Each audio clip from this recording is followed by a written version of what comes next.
అందరికీ నమస్కారం అండి. మనం ఈరోజు షార్ట్ వీడియోలో అయితే ఈ బాయర్ కంపెనీకి చెందిన మూవెంటో ఓడి గురించి అయితే తెలుసుకుందాము. ఇది ఏ పంటలో వాడాలి, టెక్నికల్ అనేది ఏముంటుంది, ఎంత మోతాదులో వాడుకోవాలి అనే దాని గురించి పూర్తి సమాచారం అయితే ఈ వీడియోలో అయితే తెలియజేస్తాను. ప్రతి ఒక్కరైతే ఈ వీడియోని లైక్ చేయండి, ఛానల్ని తప్పకుండా సబ్స్క్రైబ్ చేసుకోండి, ఫాలో అయితే చేయండి. సో వీడియోలోకి వెళ్ళినట్లయితే మనకు ఈ బాయర్ మూవెంటో ఓడి అనేది మనకు ఇందులో టెక్నికల్ తెచ్చుకున్నట్లయితే స్పీరో టెట్రామెట్ అనేది మనకు ఇందులో టెక్నికల్ అయితే ఉండడం జరుగుతుంది. 15.31% అయితే ఇది ఇందులో ఉండడం జరుగుతుందండి. సో ఓడి రూపంలో అయితే ఉంటుంది, ఆయిల్ డిస్పర్షన్ రూపంలో అయితే.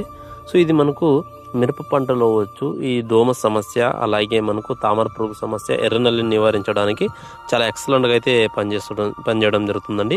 దీన్ని మనం ఒకసారి పంట పైన స్ప్రే చేసిన వెంటనే మొక్క అంతా స్ప్రెడ్ అయ్యే విధంగా, మొక్క అన్ని భాగాలు విషపూరితంగా మారే విధంగా అయితే ఇది పనిచేయడం జరుగుతుంది. 2-వే సిస్టమిక్ ఇన్సెక్టిసైడ్ ఇది. ప్రతి ఒక్కరైతే దీన్ని ఒక 250 ml ఎకరానికి డోస్ ప్రకారంగా వాడుకుని మంచి ఫలితం అయితే ఉండడం జరుగుతుంది.